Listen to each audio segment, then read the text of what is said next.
Hi, how are you?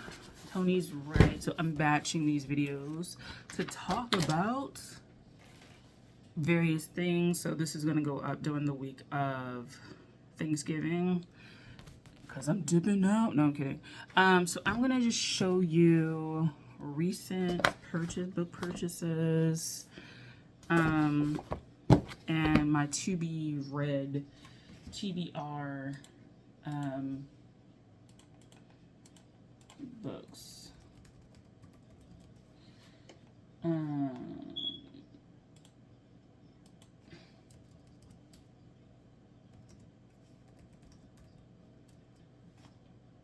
Sorry, I'm like typing in something because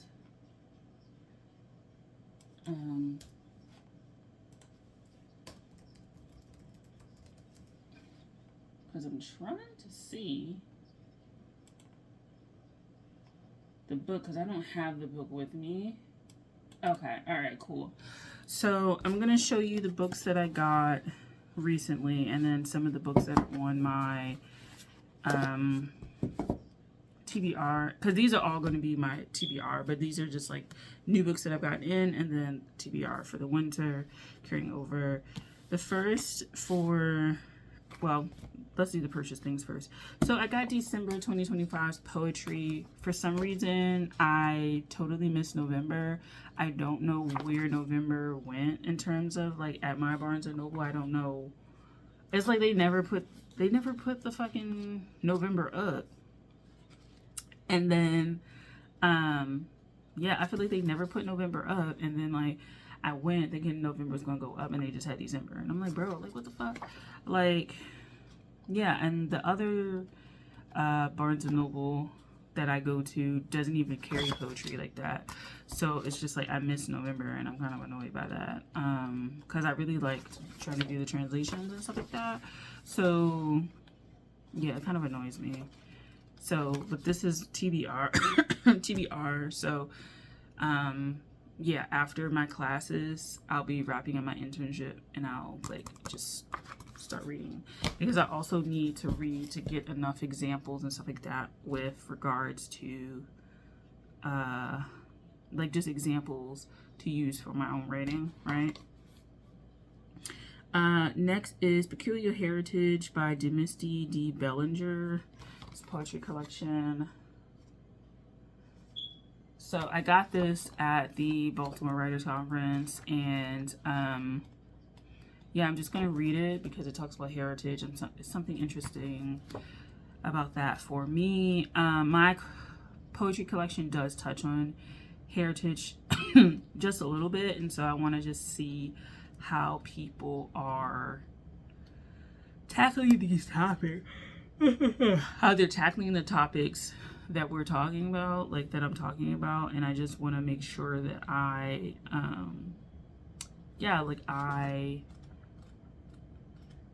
just have examples and stuff like that, and just being exposed to other like poets and stuff like that. Like, I feel like this is important, and I've been trying to read collections throughout the semester, throughout this entire year, really.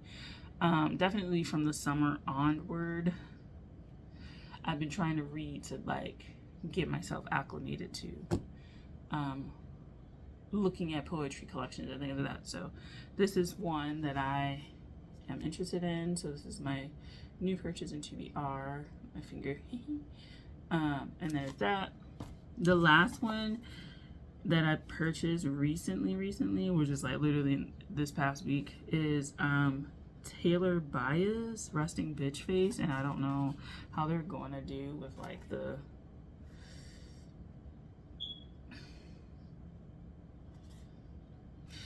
and that'll be the thumbnail. They'll be like, you gotta take that down. It's like, watch. Anyway, so this one is dealing with like a little bit of the body, and I just wanna look over it. And also another thing with me is that I'm also taking in consideration design. So I actually like the design of this. It kind of looks like a fiction book, to be honest. if you think about it, but it's poetry. It looks like something that a fiction book would aspire to look like in terms of its design.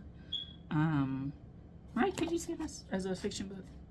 So yeah, Taylor Byers writing this bitch piece, and these are 2 poetry collections. So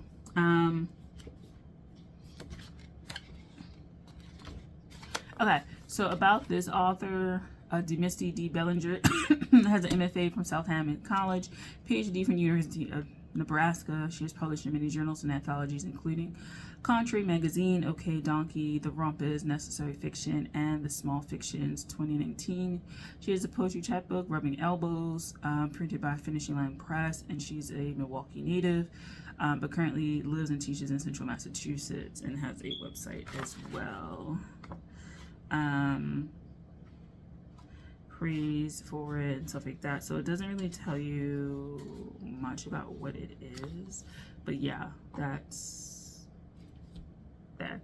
Some of the blurbs: Demisty Bellinger's peculiar heritage is a required reading. We need this book, every single one of us, regardless of age, gender, ethnicity, nationality. This book changed me. I hope it changes all of us. Like That Shimmering Light on the Mississippi, Peculiar Heritage is a book that moves from one point in history to another seamlessly, working with time the way only poetry can. So yeah, there's that. And then this is Resting Bitch Face. It's a book for women, for Black women, for lovers of art and film criticism, and for writers interested in work that finds a middle ground between poetry and prose. Taylor Byers, I'm going to say that's her name, uses some of the most common ways of watching throughout history, painting, film, sculpture, photographs, to explore how these mediums shape Black female subjectivity. From the examination of artwork by Picasso, Gauguin, Sally Munn, and Nan Golden, Byers displays her mastery of the poetic form by engaging in intimate and inventive writing, fluctuating between watcher and watch. The speaker of these poems uses mirrors and reflections to flip the script and talk back to histories of art, text, photography, relationships, and men. From Polaroids to Gesture Primer to sculpture, Byers creates a world in which the artist calls out and the muse responds. For not only does she enter the world of the long-revered classic artists, but she also infuses her poems with such iconic pop culture works as The Joker, WandaVision, and Last Tango in Paris. And she's an award-winning poet, Black Chicago native, currently living in Cincinnati, Ohio. She has a poetry collection called I Didn't Click My Heels 3 Times, which won the Maya Angelou Book Award and the Ohio Anna Book Award, the Cherby Award, and the BCALA Best Poetry Honor. And then she has a website. Okay, so these are the books that I got, and these are on my to be read for the winter break. Other books that are that are on my list will be John Lyles, because I don't have the book. I think I let somebody borrow it. And if I do have it, I don't know, I haven't found it yet. It's like, if it's in here, if it's in this house, it's in this house. But John Lyles, Bees and After. So John Lyles won the Yale Series of Younger Poets in 2024. And so I really need to find that book because I want to read it. I want to read it so that there's a poem in there that I really enjoy, and I was thinking along the lines of this poem that was written, but I like the way that he approached the subject, and I would like to read it to do an imitation poem, but then to like branch off of that to see where my mind goes. But it's like the same subject matter, so I'm like, oh my god. And it's kind of cool because I'm finding writers who have the same subject matter that they're talking about, and that's cool to me because it's giving me ways to explore and look at writing about this subject, and giving me examples, and just opening my my eyes to the ways that I can tackle this topic. Because one of the things in my thesis that I do not want is for my poems to look the same and to read the same. I want to have a good variety because I am getting this book published, like several copies of it, like 50 to 75 to 100 copies of it, and I want to purchase my copies to sell, but have it be a great work when I flip through the book. What I've created, I enjoy. You know what I'm saying? So there's that. Anyway, other books that I want to explore outside of that, outside of, what is it? Sorry, Bees and After by John Lyles. I still haven't gotten to Brian Turner's The Wild Delight of Wild Things. I would like to get to this winter. It seems pretty dense, and this challenges me to write longer because these poems are generally longer. They fill up the entire book, the entire page rather, and I want to get like this because my poems tend to be very like this, economical on the page, and I would like to write a little bit more. Okay. Next would be Border Vista Poems by Annie Liu.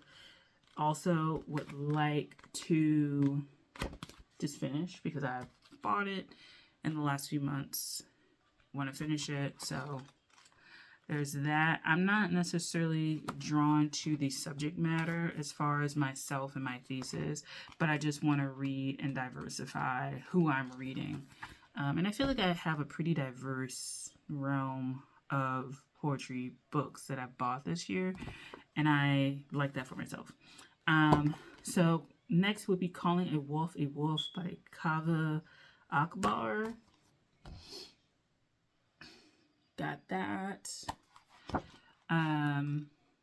Again, not necessarily the subject matter that I'm interested in, but just the exposure and reading about certain things. And, you know, this may actually, because I saw the word hunger in here, may actually help me develop a side quest kind of project. What I aim to do is like do chapbook contests in the winter and kind of see how that goes. But that's kind of where I am with that. That's where I am with that. And then lastly, what I have here, A Shiver in the Leaves by Luther Hughes. I still haven't finished this one. And I have a bunch of books that like I think about from time to time, and I go to them for specific reasons, and when I feel like I'm in the mood to start reading them, I do that. And I hope in the wintertime I'm in the mood to start reading this again, because it would be really cool to finish it and just kind of see my thoughts and give you guys a review of it. Because one of the things I want to do would be to go through all the books that I read this year, and I am going to do that, and kind of do the best poetry collection, and just books that I've read and stuff like that. But these are the books that I want to read in the winter. The other one is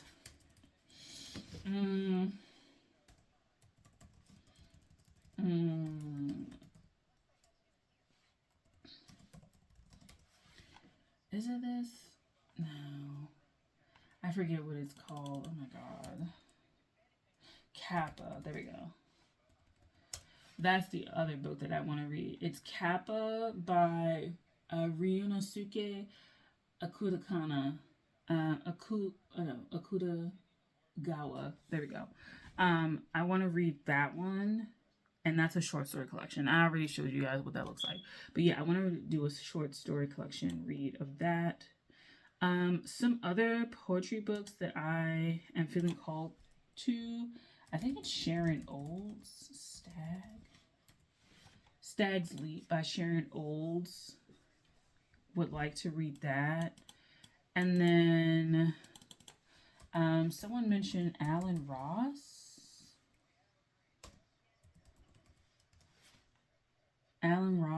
Yeah, poetry as well. And I think I was on my way to buying that, but I just didn't.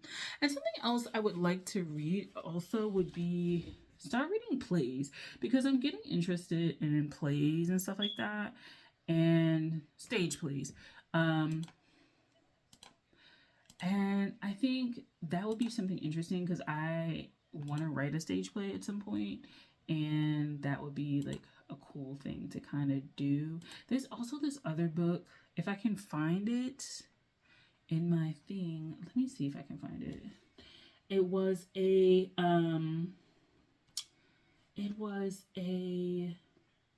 large, it was a thick book. I mean thick. Like that joint was thick. Hold on. Let me see if I can find it. It was, is this the book?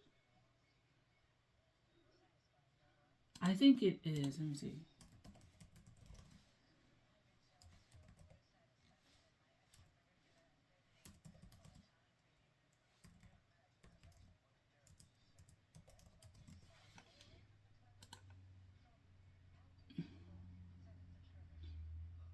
Yeah, okay. It's called Dayspring, and it's by Anthony Oliveira. And so it's essentially like the Bible, but me, it's so many additions and reductions and retractions from it. And it's interesting. So, yeah, there we go. So those are some of the books that I'm interested in. Ta-da! And so we'll hopefully be able to read those during the winter break. Stay tuned for my video that I'm going to do, like best videos of the year or whatever. Best, not videos of the year, best books of the year that I've read, or interesting books of the year that I've read. We'll go from there. So, yeah. If I read any of these before then it'll be, you know, put on there, because it'll be sometime in December. If not December, then early January. So yeah, if I read any, like I said, it'll go in there and we'll kind of move on. But anyway, these are the books that I have recently purchased, and these are my TBR, TB Reds. So thanks for watching. I'll talk to you guys later. Bye.